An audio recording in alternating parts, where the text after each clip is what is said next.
Hello students, again Gargi Sharma with a new topic on process account.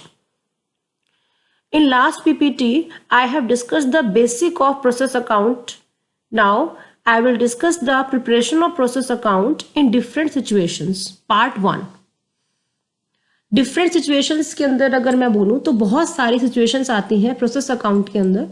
One by one हम हर एक situation को यहाँ पर discuss करेंगे. तो आज उन्हीं सिचुएशंस में से कुछ सिचुएशंस के साथ मैं आपके सामने पीपीटी प्रेजेंट करूंगी. First of all, process of preparing process account. Process account को प्रिपेयर कैसे किया जाता है? तो जो हम परफॉर्मा बनाते हैं प्रोसेस अकाउंट का, उसमें कुछ आइटम्स को डेबिट किया जाता है और कुछ आइटम्स को क्रेडिट किया जाता है. जनरली जो आइटम्स डेबिट किए जाते हैं वो यहाँ पर उसकी लिस्ट है. Cost of materials used in that process, cost of labor incurred in that process, direct expenses incurred in that process, overhead charged to that process on some predetermined rate. Debit side के अंदर सारे खर्चे आ जाते हैं, चाहे वो direct खर्चे हैं चाहे वो इनडायरेक्ट खर्चे हैं. उस प्रोसेस, उस पर्टिकुलर प्रोसेस के अंदर या उस पर्टिकुलर प्रोडक्शन स्टेज के अंदर जो भी एक्सपेंसेस होने हैं वो सारे डेबिट हो जाएंगे. ओवरहेड को चार्ज किया जाता है एक रेशियो जो पहले से निर्धारित होती है या किसी परसेंटेज के आधार पर उसको चार्ज किया जाता है जो पहले से ही डिटरमाइंड होती है. वो कई बारी क्वेश्चन में दे रखा होता है और कई बारी आप उसको अपने आप ही एज्यूम कर लेते हो. मोस्टली या जनरली इसको वेज रेट के हिसाब से एलोकेट किया जाता है. नाउ नेक्स्ट आइटम जो डेबिट किया जाता है वो है cost of ratification of normal डिफेक्टिव्स, cost of abnormal gain if any arises in that process. ये सभी पॉइंट्स हम फर्दर डिटेल में डिस्कस करेंगे. Now the next part of the pro forma is credit side. कौन से आइटम्स जनरली क्रेडिट साइड के अंदर show किए जाते हैं? First, scrap value of normal loss if any occurs in that process. Normal loss की अगर कोई स्क्रैप वैल्यू है या सेल वैल्यू है, कोई मार्केट वैल्यू है कोई, तो उसको क्रेडिट के अंदर शो किया जाता है. ऐसे ही अबनॉर्मल लॉस की अगर कोई कॉस्ट है तो उसको भी हम क्रेडिट साइड के अंदर ही शो करते हैं. ये डिपेंड करता है कि उनकी सेल वैल्यू है या नहीं है. Now this is the pro forma, general pro forma. Process account में जनरली जो चीजें आती हैं वो इस परफॉर्मा के अंदर दिखाई गई हैं. डेबिट में you can see materials, labour, direct expenses, जितने भी डायरेक्ट खर्चे हैं वो दिखाए गए हैं पहले. फिर उसके बाद ओवरहेड दिखाए गए हैं जो कि इनडायरेक्ट एक्सपेंसेस हैं. उसके बाद special cost of the process, कोई स्पेशली कुछ खर्चा अगर किया गया पर्टिकुलर इस प्रोसेस के अंदर तो वो भी यहां पर दिखाया जाएगा. क्रेडिट के अंदर आएगा loss in weight, normal loss, abnormal loss, sale of scrap, by product sale. ये सभी चीजें जो है क्रेडिट साइड में आएंगी. अगर बैलेंसिंग फिगर आता है आपका क्रेडिट साइड में तो उसको नेक्स्ट प्रोसेस के अंदर क्रेडिट कर दिया जाएगा, जो कि यहां पे लिखा भी है बाय नेक्स्ट प्रोसेस अकाउंट. जब तक अगर प्रोसेस आपकी कंटिन्यू रहती है तब तक बैलेंसिंग फिगर को प्रोसेस अकाउंट के अंदर ट्रांसफर किया जाए. जब आपका लास्ट प्रोसेस हो जाता है तो उसके बैलेंसिंग फिगर को फिर स्टॉक अकाउंट के अंदर क्रेडिट कर दिया जाता है. नाउ नेक्स्ट, यस, अब हम सिचुएशंस को डिस्कस करेंगे वन बाय वन. पहली सिचुएशन है process account with no process loss and no stock. जब आपका प्रोसेस अकाउंट बिल्कुल सिंपल है, उसमें किसी भी प्रकार का कोई लॉस नहीं हुआ है प्रोसेस के दौरान, ना ही कोई स्टॉक है हमारे पास जिसका हमने कोई ट्रीटमेंट करना है, उस केस के अंदर कौन कौन से आइटम्स जो हैं आपके डेबिट किए जाते हैं और किस तरीके से उस प्रोसेस अकाउंट को हम ट्रीट करते हैं? First of all, all the cost of material, labor, direct expenses and production overhead related to that process are debited to the process account. सबसे पहले जितने भी खर्चे जो अभी हमने फॉर्मेट के अंदर डिस्कस भी किया था, जितने भी खर्चे हैं उन सभी खर्चों को डेबिट कर दिया जाएगा प्रोसेस अकाउंट से रिलेटेड. जरूरी है कि जो प्रोसेस अकाउंट है, प्रोसेस अकाउंट नंबर 1 है चाहे प्रोसेस ए है, जो भी हमने नाम दिया हुआ है, उसी प्रोसेस से संबंधित खर्चे ही उस प्रोसेस अकाउंट के अंदर हम शो कर सकते हैं. किसी और प्रोसेस के खर्चे हम वहां पर डेबिट नहीं कर सकते. उसके बाद नेक्स्ट है output of the process is equal to the units introduced in the process as there were no loss in the process. जितने भी हमने इनपुट उस पर्टिकुलर प्रोसेस के अंदर इंट्रोड्यूस किए थे, इनपुट का मतलब यूनिट्स, जितने भी यूनिट्स ऑफ मटेरियल हमने उसके अंदर इंट्रोड्यूस किए थे प्रोसेस के अंदर प्रोसेसिंग के लिए, अगर लास्ट में आउटपुट उतना ही है, इट मीन्स वहां पर किसी भी प्रकार का लॉस नहीं हुआ है, राइट?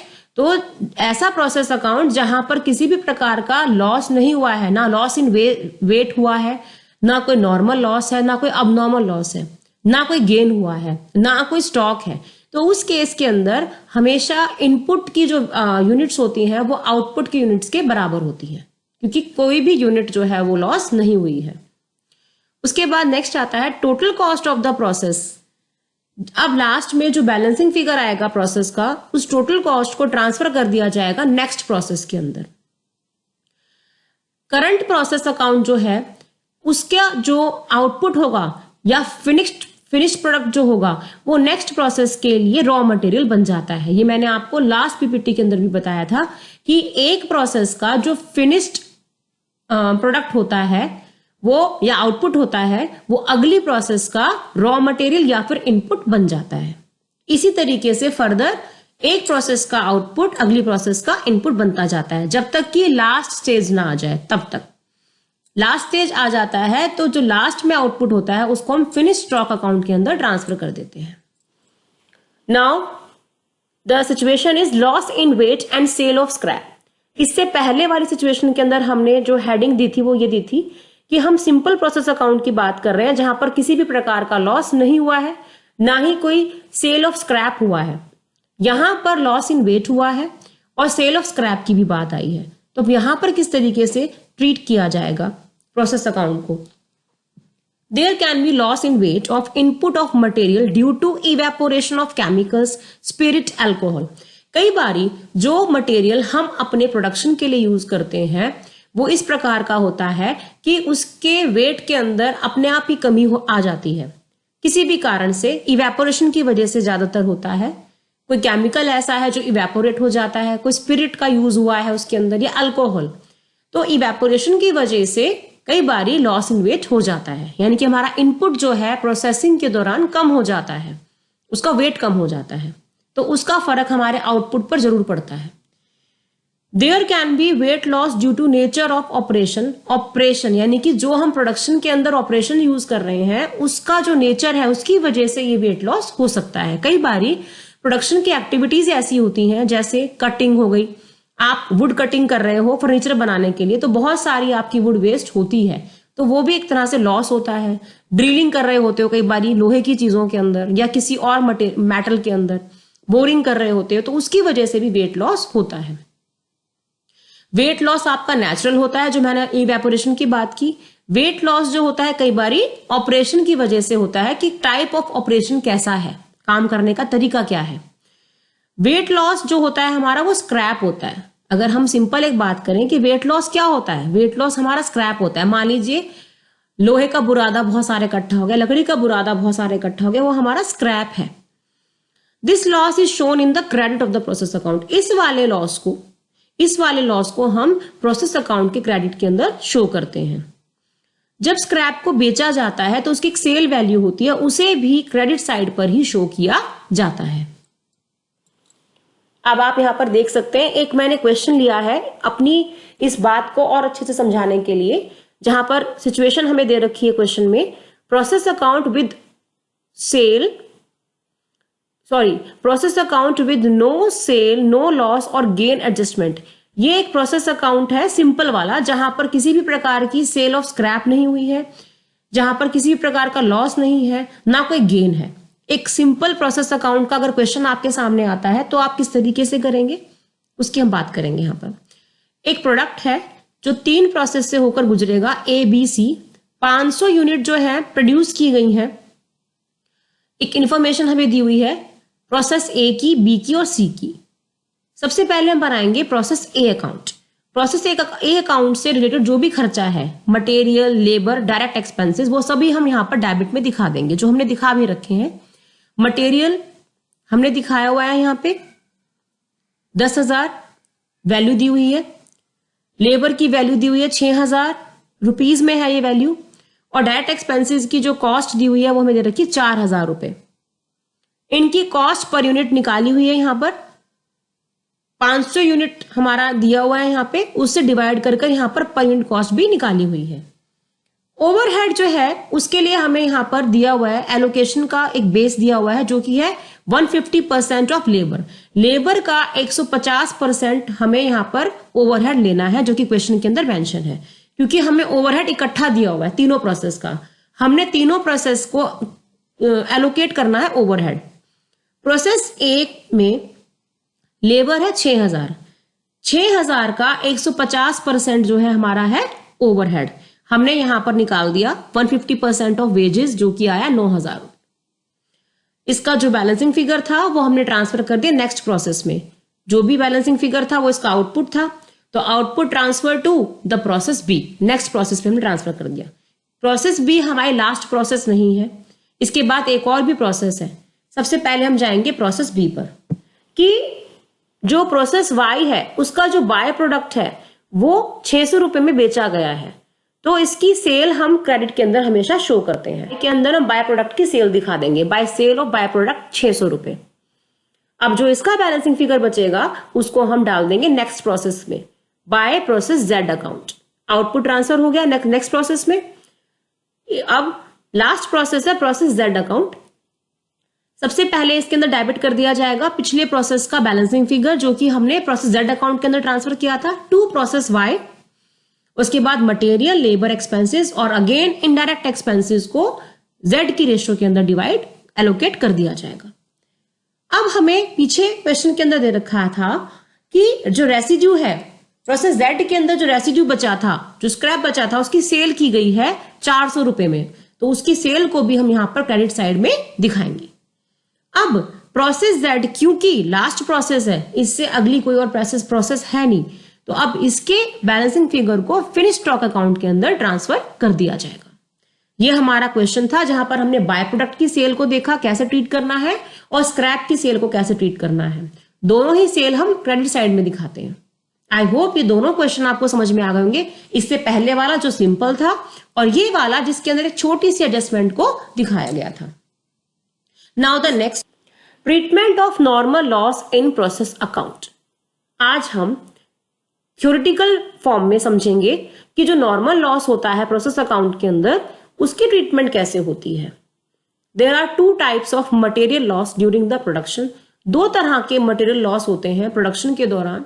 एक नॉर्मल लॉस होता है, एक आपका अबनॉर्मल लॉस होता है। जब हम बात करते हैं नॉर्मल लॉस की, तो नॉर्मल लॉस हमेशा एक्सपेक्टेड लॉस होता है, यानी कि जो मैनेजमेंट एडवांस में ही एक्सपेक्ट करती है, that is the normal loss. Normal loss होता है आपके प्रोडक्ट की नेचर की वजह से, आपके प्रोडक्शन की प्रोसेसिंग की वजह से, और एक ऐसा लॉस होता है जिसे ना तो आप प्रिवेंट कर सकते हो ना आप कंट्रोल कर सकते हो, क्योंकि ये आपके प्रोडक्शन की प्रोसेस का हिस्सा है। जैसे अभी हमने बात की थी कि कुछ वेट लॉस या कुछ लॉस ऐसे होते हैं जो प्रोडक्शन के ऑपरेशन की वजह से होते हैं। जैसे आपने लकड़ी को जब काटा तो कुछ हिस्सा आपका वेस्ट होना ही होना है। अगर आपने किसी मेटल के अंदर किसी भी प्रकार की ड्रिलिंग या बोरिंग की या कटिंग की तो उसका भी कुछ हिस्सा खराब होगा ही होगा। That is due to the nature of the product या प्रोसेसिंग की वजह से। इसको हम बोलते हैं नॉर्मल लॉस। इसे आप कंट्रोल नहीं कर सकते, प्रिवेंट भी नहीं कर सकते, because it is part of your production process. जो यहाँ पे एग्जाम्पल भी दिया हुआ है कि कुछ ना कुछ कपड़ा तो वेस्ट होगा जब आप टेक्सटाइल इंडस्ट्री के अंदर काम कर रहे होंगे, आप ड्रेस प्रिपेयर कर रहे होंगे। नाउ नॉर्मल लॉस को हमेशा प्रोसेस अकाउंट के क्रेडिट साइड के अंदर दिखाया जाता है। नॉर्मल लॉस की कई बारी सेल वैल्यू होती है और कई बारी नहीं होती है। जब इसकी सेल वैल्यू होती है तो इसकी सेल वैल्यू को भी प्रोसेस अकाउंट के क्रेडिट साइड में ही दिखाया जाता है। अब हम यहां पर पढ़ेंगे जो कि बहुत इंपॉर्टेंट है समझना, भी ध्यान से अभी आप सभी बच्चे समझेंगे कि जब नॉर्मल लॉस का पॉइंट क्वेश्चन के अंदर दे रखा होता है, कई बारी इसकी थ्योरी भी आ जाती है, explain the treatment of normal loss. तो किस तरीके से आप इसको करेंगे ये समझना है स्टेप बाय स्टेप।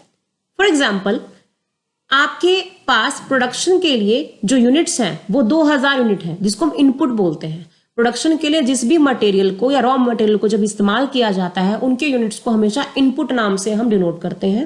इनपुट यहां पर है 2000 यूनिट। प्राइस पर यूनिट हमें दे रखा है मटेरियल का, वो दे रखा है 8 रुपए। नॉर्मल लॉस जो कि एक्सपेक्टेड है वो है 10%, यानी कि 2000 जो आपकी इनपुट है उसका 10% एक्सपेक्ट किया गया है कि वो नॉर्मल लॉस होना ही होना है। मार्केट वैल्यू हमें यहां पर दे रखी है 3 रुपए पर यूनिट। अब यहां पर हम इसी को किस तरीके से ट्रीट करेंगे, पूरी इंफॉर्मेशन को हम देखेंगे। इनपुट जो कि अभी यहां पर हमने लिया है 2000 यूनिट, इसमें से सबसे पहले हम जो नॉर्मल लॉस एक्सपेक्टेड है उसको माइनस कर देंगे, जो कि 10% है 2000 का, 200 यूनिट हो गया। नॉर्मल इनपुट में से जब नॉर्मल लॉस को माइनस कर दिया जाता है तो जो हमारे पास फिगर निकल कर आती है उसको हम नाम देते हैं नॉर्मल आउटपुट का।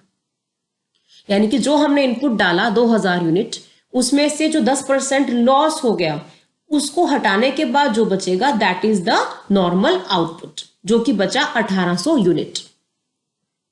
ये तो बात थी यूनिट्स में। जब हमें वैल्यू कैलकुलेट करनी होती है या हमें कॉस्ट पर यूनिट निकालना होता है तब हम इसका ट्रीटमेंट किस तरीके से करेंगे। Calculation of cost per unit of the output in case of normal loss. यहां पर हम कॉस्ट पर यूनिट या नॉर्मल लॉस की जब हम कॉस्ट निकालेंगे उसको हम दोनों सिचुएशन के अंडर यहां समझेंगे। अगर मार्केट वैल्यू उसकी दे रखी है तो क्या होगा, अगर नॉर्मल लॉस की मार्केट वैल्यू नहीं दे रखी तो क्या होगा। पहली situation, when there is sale value of normal loss in market. अगर नॉर्मल लॉस की सेल वैल्यू है मार्केट के अंदर तो उस केस में क्या होगा, सबसे पहले कॉस्ट ऑफ इनपुट निकालेंगे, जो कि 2000 यूनिट हमारी इनपुट है, उसकी सबसे पहले यहां पर हम कॉस्ट लिखेंगे जो हमें दे भी रखी है 8 रुपए पर यूनिट। तो यहां पर आ जाएगी 16,000 रुपए कॉस्ट ऑफ इनपुट। इस कॉस्ट ऑफ इनपुट में से हम नॉर्मल लॉस की सेल वैल्यू को माइनस करेंगे, क्योंकि यहां पर हमें क्वेश्चन में या फिर हम कह सकते हैं हमने एज्यूम किया है कि इसकी सेल वैल्यू है 3 रुपए पर यूनिट है। तो 200 यूनिट जो हमारा नॉर्मल लॉस था उसकी सेल वैल्यू हमें दे रखी है 3 रुपए पर यूनिट। तो नॉर्मल लॉस 600 रुपए हुआ, इसे हम माइनस कर देंगे। हमारे पास जो निकल कर आएगा वो आएगा कॉस्ट ऑफ नॉर्मल आउटपुट, जो कि है 15,400 रुपए। अब कॉस्ट ऑफ नॉर्मल आउटपुट को जब हम डिवाइड कर देंगे, कॉस्ट ऑफ नॉर्मल आउटपुट को जो कि है 15,400 रुपए, जब हम इसे डिवाइड कर देंगे नॉर्मल आउटपुट से जो हमने 1800 यूनिट निकाली थी, तो हमारे पास आ जाएगी cost per unit of output, जो कि आएगी 8 रुपए 55 पैसे। ये सिचुएशन थी जहां पर नॉर्मल लॉस की सेल वैल्यू थी। अगर नॉर्मल लॉस की मार्केट में कोई सेल वैल्यू नहीं है तो उस केस में कॉस्ट पर यूनिट क्या आएगी, उस केस में 16,000 रुपए कॉस्ट ऑफ इनपुट जो है उसमें से नॉर्मल लॉस की सेल वैल्यू माइनस हम नहीं करेंगे, क्योंकि उसकी सेल वैल्यू मार्केट में है ही नहीं। तो आपका कॉस्ट ऑफ इनपुट में से जब सेल वैल्यू माइनस ही नहीं होगी तो आपका कॉस्ट ऑफ नॉर्मल आउटपुट क्या बन जाएगा, 16,000 रुपए ही बन जाएगा।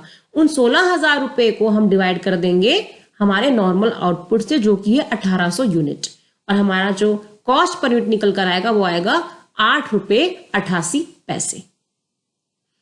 आई होप आपको आज की पूरी पीपीटी बहुत अच्छे से क्लियर हो गई होगी, जहां पर हमने डिफरेंट पॉइंट्स को समझा। Students please like, share and subscribe my channel, ताकि मैं कॉस्ट अकाउंटिंग के सभी टॉपिक्स को आपके सामने 1 बाय 1 प्रेजेंट करूं, आपको समझा सकूं।